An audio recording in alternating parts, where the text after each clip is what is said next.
ఆకలి ఎంత సహజమో, దాహము ఎంత సహజమో, బడలిక ఎంత సహజమో, నిద్ర ఎంత సహజమో, మనుష్య మనస్సుకు కామము అంత సహజమో. నేను చెప్పట్లేదు, వేదం చెప్తాను. వేద మంత్రాల్లో, వివాహ మంత్రాల్లో, చాలా మంత్రాల్లో స్పష్టంగా ఏమని చెప్తారో తెలుసా అండి? కామము కొరకు, కామమును ధర్మబద్ధము చేయుట కొరకు నేను ఈమెను క్షేత్రముగా స్వీకరించుతున్నాను అని చెప్తారు. అంటే ఉన్నది ఉన్నట్టు చెప్తారు అగ్నిహోత్రం దగ్గర. కామమునకు తాళలేవు కాబట్టి ఇప్పుడు ఆ కామము ధర్మబద్ధం చెయ్యాలి. ధర్మబద్ధం చెయ్యాలంటే ఒక క్షేత్రాన్ని ధర్మబద్ధంగా స్వీకరిస్తాడు. స్వీకరించి ఇప్పుడు కామోపభోగము ఆమె ఎందు కలిగితే ఇప్పుడు దోషము లేదు అని చెప్పింది శాస్త్రం. ఆయనకేం దోషం లేదు, అది పరమ ధర్మమే.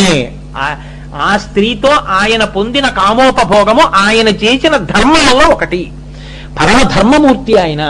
కాబట్టి ఈ మూడిటిని దృష్టిలో పెట్టుకుని ఉండాలి. పిల్లల్ని కన్నవాడు పిల్లలు పెరుగుతున్నప్పుడు, పిల్లలు పెరుగుతున్నా కూడా తాను తన భార్యతో కలిసి సంతోషంగా కాలం గడిపేస్తూ, ఆవిడితో ముచ్చట్లాడుతూ ఎదుగుతున్న తన పిల్లల యొక్క పెళ్లి ప్రస్తావన తేనివాడు మహాపాపి అని చెప్పింది శాస్త్రం.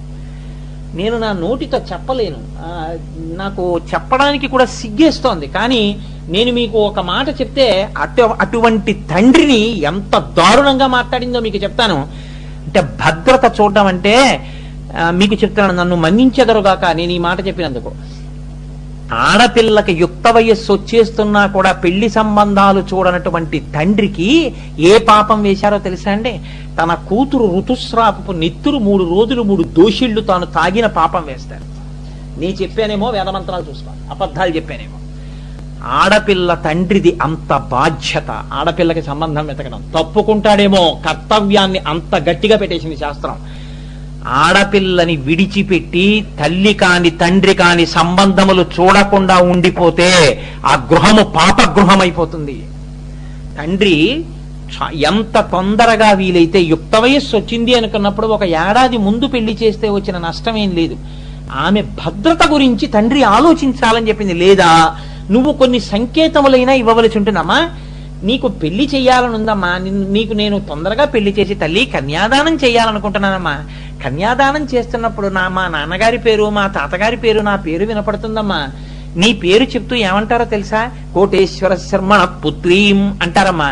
అలా చెప్తూ ఉండగా నేను కన్యాదానం చేస్తే నేను ఇప్పుడు పొంగిపోతానా అని ఉందమ్మా మనసులో అని నువ్వు అంటూ ఉండాలి కనీసం. అలా అంటూ ఉంటే ఆయన పెళ్లి చేసేయడానికి సుముఖంగా ఉన్నాడు. ఇది నటన కాకూడదు.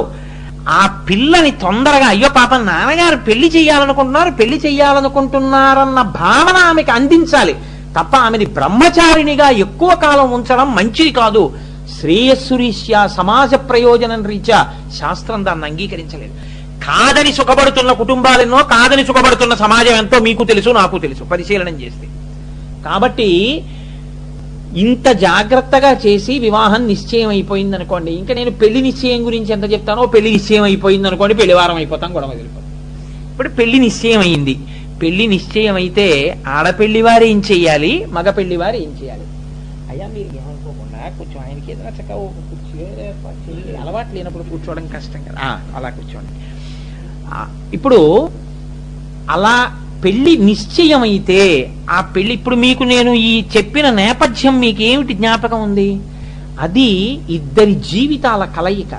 100 ఏళ్లు వాళ్ళిద్దరూ బతకడం, ఆ తర్వాత ఆ వంశం, ఆ ముందున్న వాళ్ళు ఉద్ధరింపబడడం, ఇన్నున్నాయి.